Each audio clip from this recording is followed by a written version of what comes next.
Terima kasih Anda masih di Sindo Today. Pemirsa, bencana alam tanah bergerak melanda permukiman penduduk di Babakan Madang, Kabupaten Bogor, Jawa Barat. Akibat peristiwa tanah bergerak ini 7 rumah rusak parah dan sejumlah keluarga dievakuasi.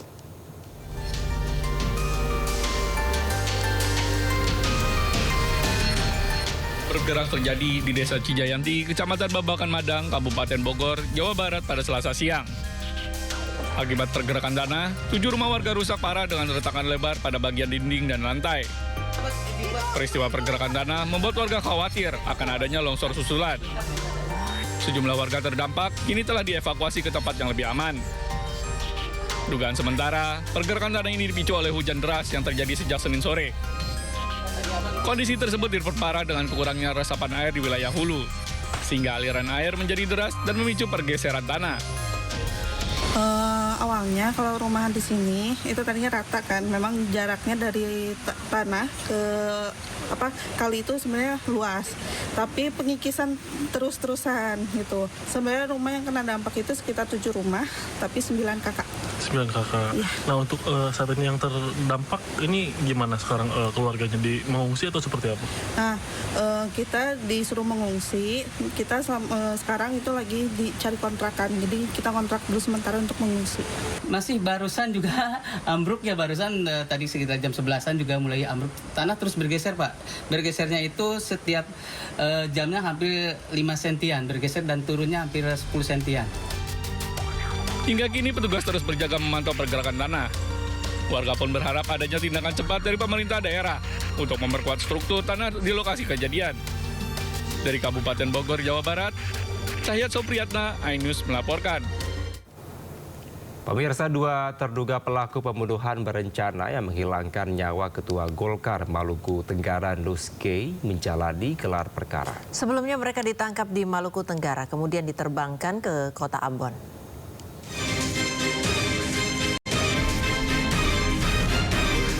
Humas Polda Maluku menegaskan bahwa 2 orang terduga pelaku penganiayaan hingga menghilangkan nyawa terhadap Ketua Golkar Agrapinus Rumatora alias Nuskei sudah diamankan di Polda Maluku. Sore kemarin mereka menjalani gelar perkara atas kejadian penikaman terhadap Nuskei. Dilatari motif dendam, salah satu terduga pelaku disebut sebagai ponakan langsung John Kay. Adapun motif dari kejadian tersebut adalah balas dendam oleh kedua pelaku.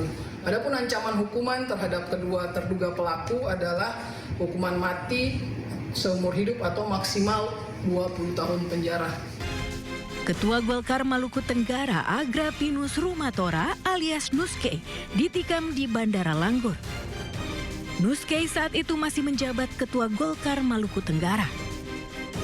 Kedatangannya ke Maluku Tenggara untuk mempersiapkan musda Partai Golkar dan akan bersaing dengan salah satu anak John Kay, Mossad Kennedy, yang ikut mencalonkan diri. Dari Maluku, Hari Raja Baikol, iNews melaporkan. Pemirsa, rombongan turis asal India melakukan aksi pencurian di hotel di kawasan Ubud, Bali. Dari koper turis ditemukan barang-barang milik hotel sebagai barang bukti. India maling. Petugas hotel menggeledah koper milik rombongan turis asal India saat proses check out di hotel di kawasan Ubud, Bali. Petugas menemukan barang milik hotel disimpan dalam koper turis. Antara lain gelas, handuk, hair dryer, kimono, keset, hingga box remote TV. Para turis mengambil peralatan makan dan juga sendok garpu. Aksi pencurian ini dilakukan 4 turis yang memesan 2 kamar di hotel. Kasus ini diselesaikan secara kekeluargaan, tidak berlanjut ke proses hukum.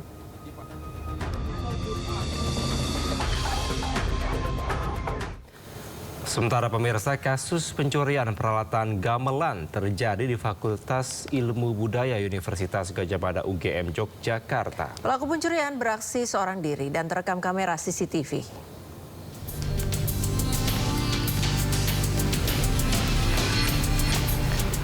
Tujuh bilah slendro milik Fakultas Ilmu Budaya UGM raib diambil pencuri. Aksi pencurian terjadi pada siang hari atau saat jam perkuliahan berlangsung. Dari rekaman CCTV, pelaku tak dikenal mondar-mandir di depan laboratorium gamelan. Sambil membawa tas ransel, pelaku memakai masker 2 kali masuki laboratorium gamelan. Akibat pencurian, pihak UGM alami kerugian 10 juta rupiah.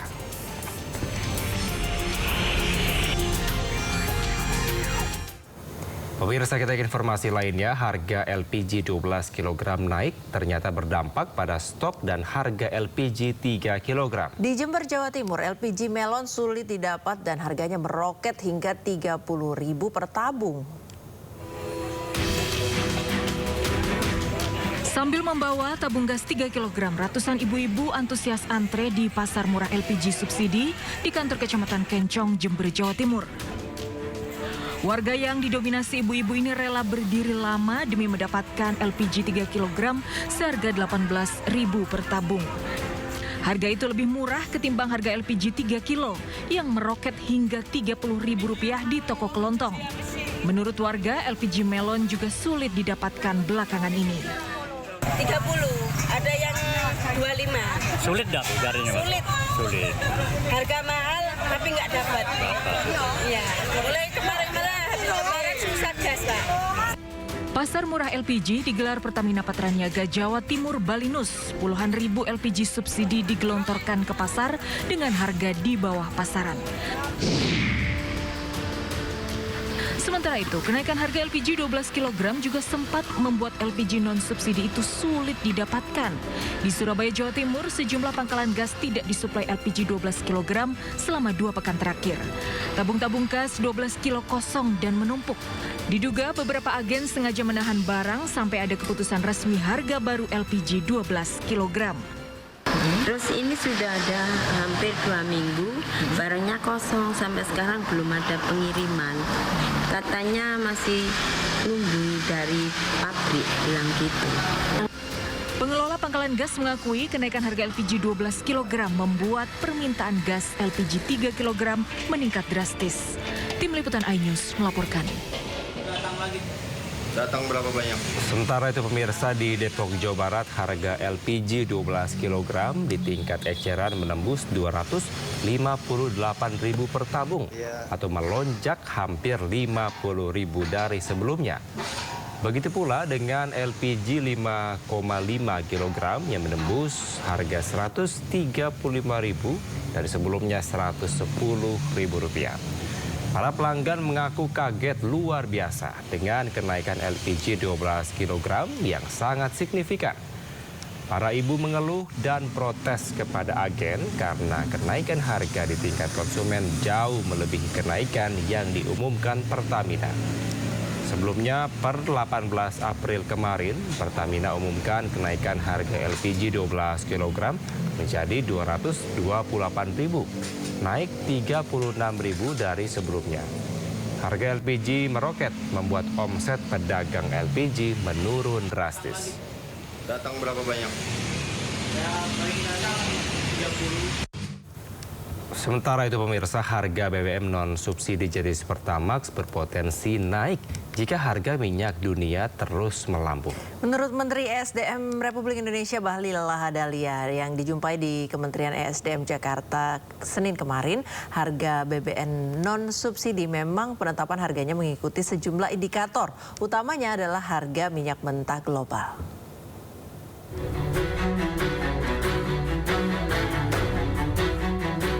Menteri Energi dan Sumber Daya Mineral RI Bahlil Lahadalia membuka peluang penyesuaian harga bahan bakar minyak non-subsidi tahap kedua setelah Pertamax Turbo, Dex Lite, dan Pertamina Dex resmi naik mulai Sabtu 18 April 2026. Bahlil menjelaskan bahwa harga BBM non-subsidi tidak diatur secara tetap oleh pemerintah, namun mengikuti dinamika dan volatilitas harga minyak dunia. Jika harga minyak global meningkat, harga BBM non-subsidi juga berpotensi alami penyesuaian. Sementara itu, Bahlil juga pastikan BBM subsidi harganya tidak akan naik hingga akhir 2026. BBM non-subsidi itu ada penyesuaian harga. Tahap pertama mungkin sekarang dilakukan seperti sekarang. Tahap berikutnya kita lihat penyesuaian. Kalau harganya turun, ya nggak naik. Tapi kalau harganya begini terus, ya mungkin pasti ada penyesuaian. Karena kan yang bisa kita jamin negara, pemerintah bisa menjamin itu kan adalah harga subsidi.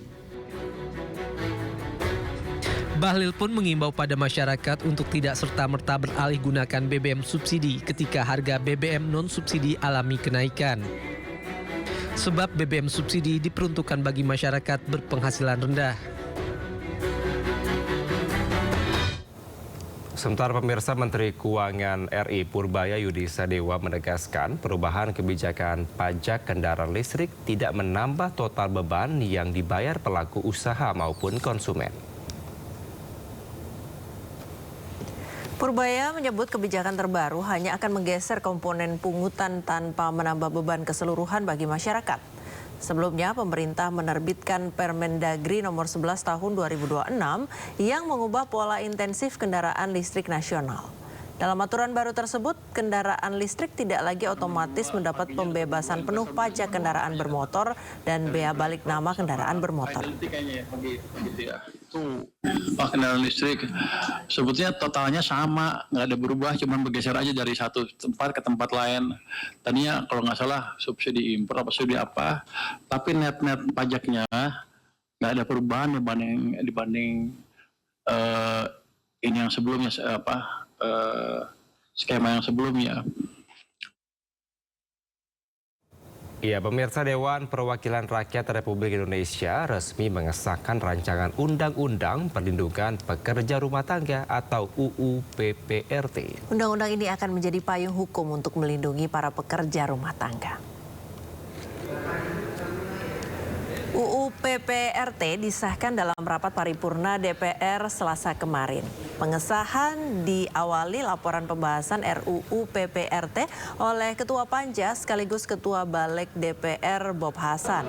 Sementara dari pihak pemerintah melalui Menteri Hukum Supratman Andi Aktas menyatakan adanya payung hukum ini sesuai tuntutan dari seluruh serikat pekerja. Kehadiran UU PPRT diharapkan mampu memutus rantai eksploitasi yang selama ini terjadi di sektor domestik, terutama pekerja rumah tangga. Undang-undang ini mengatur sejumlah aspek penting seperti jaminan sosial, kesehatan, hingga perlindungan ketenaga kerjaan secara menyeluruh.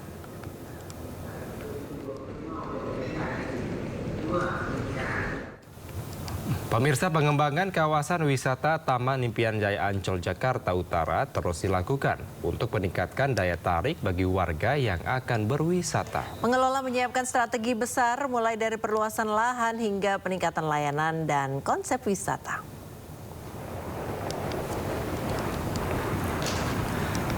Pemirsa, pengelola Taman Impian Jaya Ancol menyiapkan sejumlah langkah pengembangan kawasan, diantaranya perluasan lahan dengan total area mencapai 65 hektar. Pengembangan dilakukan dalam 2 tahap, yaitu 30 dan 35 hektar, yang bertepat di wilayah utara bagian barat Pantai Ancol. Sebagian lahan nantinya akan terintegrasi dengan transportasi publik. Ancol juga menjajaki kerjasama dengan MRT Jakarta untuk menghadirkan depo MRT. Selain itu akan dilakukan juga penataan akses masuk dengan pemisahan jalur kendaraan berdasarkan jenis tiket agar lebih tertib dan nyaman. Ini kita sebut bukan reklamasi, tapi lebih kepada land extension terhadap kita punya Pantai Ancol saat ini. Nah, land extension itu akan terdiri dari 2 hal, yaitu 30 hektar dan 35 hektar.